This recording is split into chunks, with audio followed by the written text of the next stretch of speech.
नमस्कार, आपका स्वागत है हमारे YouTube चैनल शिक्षा सखा पर। आज मैं आपके लिए लेकर आई हूँ कक्षा 7 की हिंदी की पाठ्य पुस्तक बाल महाभारत कथा का अध्याय 34। अध्याय का नाम है अभिमन्यु। इस वीडियो में हम इस पाठ का सार, प्रश्नाभ्यास और बहुविकल्पीय प्रश्नोत्तर करेंगे। पिछली वीडियो में मैंने आपको अध्याय 33 12वां दिन पाठ का सार, प्रश्नाभ्यास और बहुविकल्पीय प्रश्नोत्तर करवाए थे। अगर आप मेरे चैनल पर नए हैं और अभी तक आपने मेरे चैनल को सब्सक्राइब नहीं किया है तो प्लीज़ मेरे चैनल को सब्सक्राइब कर लें और बेल आइकन को ज़रूर दबाएं। मैंने अपने चैनल की प्लेलिस्ट में सब्जेक्ट वाइज लिस्ट डाली हुई है। आप जिस भी सब्जेक्ट के लेसन को देखना चाहते हैं मेरे चैनल की प्लेलिस्ट में जाकर देख सकते हैं। अब हम पाठ की शुरुआत करेंगे। सबसे पहले हम इस पाठ का सार करेंगे।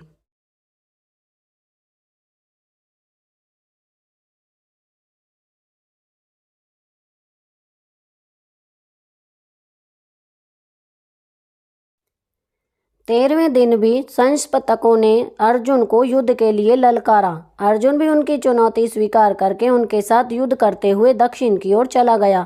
नियत स्थान पर पहुंचने के बाद अर्जुन और संस्पतकों में भयंकर युद्ध छिड़ गया। इधर द्रोणाचार्य ने चक्रव्यूह की रचना कर युधिष्ठिर पर आक्रमण कर दिया। उनके आक्रमण को रोकने के लिए पांडवों की ओर से भीम, सात्यकी, चोकेतान, धृष्टद्युम्न, कुंतीभोज, उत्तमौजा, विराटराज और केकई इत्यादि सभी महारथी प्रयासरत थे। आचार्य का वेग रुक नहीं रहा था। अतः युधिष्ठिर ने बालक अभिमन्यु को बुलाकर कहा कि केवल तुम ही द्रोण के बनाए चक्रव्यूह को तोड़ सकते हो। इस पर अभिमन्यु ने कहा, महाराज, इस चक्रव्यूह के अंदर प्रवेश करना तो मुझे आता है, पर प्रवेश करने के बाद कहीं कोई संकट आ गया तो व्यूह से बाहर निकलना मुझे याद नहीं है। युधिष्ठिर ने कहा, बेटा, व्यूह को तोड़कर एक बार तुम प्रवेश कर लो, फिर हम लोग तुम्हारे पीछे पीछे चले आएंगे और तुम्हारी मदद करेंगे। युधिष्ठिर की बातों का समर्थन करते हुए भीम ने कहा, एक बार तुमने व्यूह तोड़ दिया तो फिर यह निश्चित है कि हम सब मिलकर कौरव सेना को तहस नहस कर डालेंगे। अभिमन्यु ने अपने सारथी समित्र से कहा, जिधर द्रोणाचार्य के रथ का ध्वज है उसी ओर हमें ले चलो। पांडव वीर भी उनके पीछे पीछे चल पड़े। द्रोण द्वारा बनाए गए चक्रव्यूह को तोड़कर अभिमन्यु व्यूह के अंदर प्रवेश करना चाहते थे, लेकिन धृतराष्ट्र का दामाद जयद्रथ अपनी कुशलता और बहादुरी से चक्रव्यूह की टूटी हुई व्यूह की किलेबंदी को फिर से पूरा कर दिया और काफ़ी शक्तिशाली बना दिया। इससे पांडव अंदर प्रवेश नहीं कर सके। अकेला अभिमन्यु चक्रव्यूह के अंदर फंस गया, लेकिन वह कौरव की सेना तहस नहस करता गया। उसके हाथों दुर्योधन का पुत्र लक्ष्मण मारा गया। अपने पुत्र को मरते देखकर दुर्योधन के क्रोध की सीमा न रही। उसने आदेश दिया कि अभिमन्यु का इस क्षण वध करो। तुरंत द्रोण, अश्वत्थामा, वृद्धवल, कृतवर्मा आदि 6 महारथियों ने अभिमन्यु को घेर लिया। कर्ण ने उसके घोड़े की रास काट डाली और पीछे से वार किया, जिससे अभिमन्यु के घोड़े और सारथी मारे गए। उसका धनुष भी टूट गया। अब वह टूटे हुए रथ का पहिया हाथ में लेकर घुमाता रहा। तब तक सारी कौरव सेना उस पर टूट पड़ी। दुशासन का पुत्र गदा लेकर अभिमन्यु पर टूट पड़ा। दोनों में भयंकर युद्ध हुआ।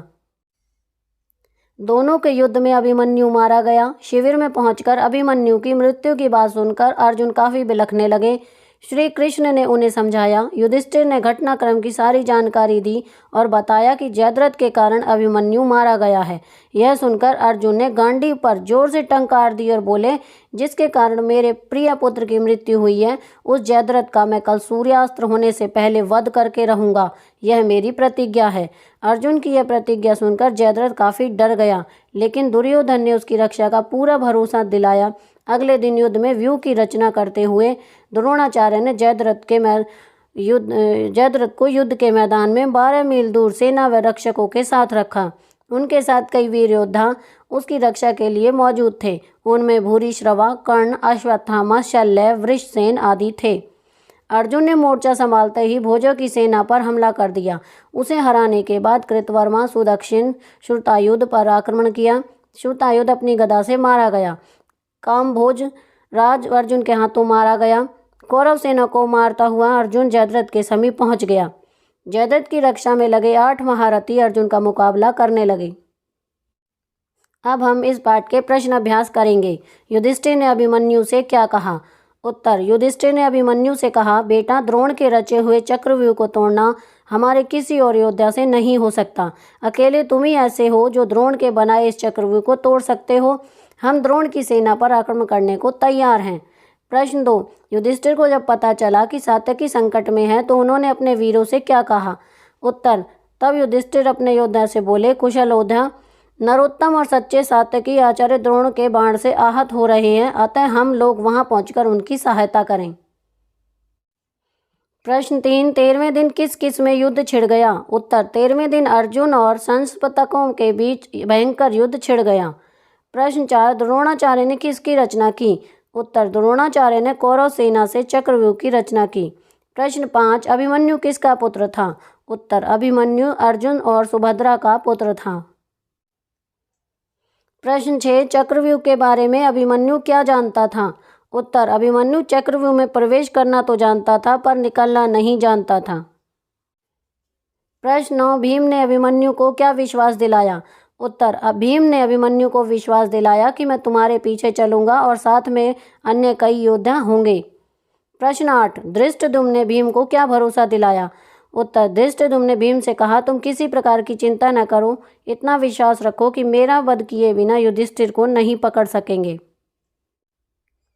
प्रश्न 9, युधिष्ठिर की क्या कामना थी? उत्तर, युधिष्ठिर की यह कामना था कि सूरज डूबने से पहले अर्जुन अपनी प्रतिज्ञा पूरी कर लौट आए। जयद्रथ की मृत्यु के बाद दुर्योधन शायद संधि कर ले, वे मन ही मन शांति स्थापना की कामना कर रहे थे।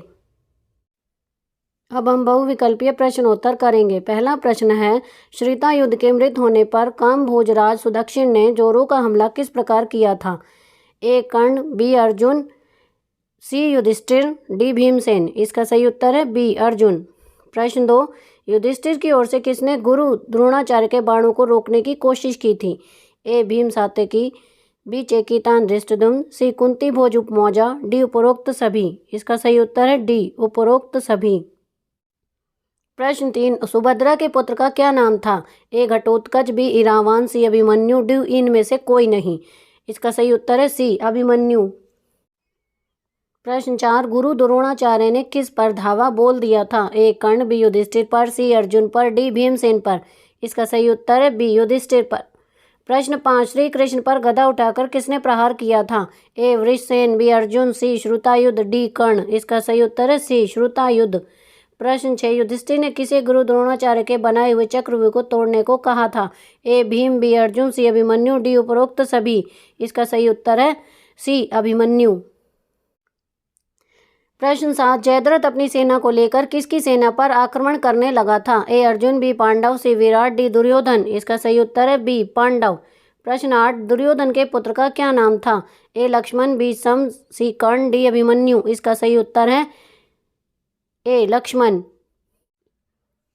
प्रश्न 9, किसने अपनी बहादुरी से ठीक समय पर चक्रव्यूह की टूटी हुई किलेबंदी को फिर से मजबूत बना दिया था? ए जयद्रथ, बी अर्जुन, सी अभिमन्यु, डी धृतराष्ट्र। इसका सही उत्तर है ए जयद्रथ। प्रश्न 10, जयद्रथ के पिता का क्या नाम था? ए वृद्धशत्र, बी बृहदवल, सी कृतवर्मा, डी इनमें से कोई नहीं। इसका सही उत्तर है ए वृद्धशत्र। प्रश्न 11, किसके पुत्र ने गदा लेकर अभिमन्यु पर हमला किया था? ए अर्जुन, बी कर्ण, सी दुशासन, डी दुर्योधन। इसका सही उत्तर है सी दुशासन। प्रश्न 12, जयद्रथ की रक्षा के लिए अपनी सेनाओं के साथ सुसज्जित होकर तैयार कौन खड़े थे? ए भूरिश्रवा व कर्ण, बी अश्वत्थामा व शल्य, सी वृषसेन, डी उपरोक्त सभी। इसका सही उत्तर है डी उपरोक्त सभी। प्रश्न 13, युद्ध के मैदान में कितने मील की दूरी पर जयद्रथ को अपनी सेना व रक्षकों के साथ रखा गया था?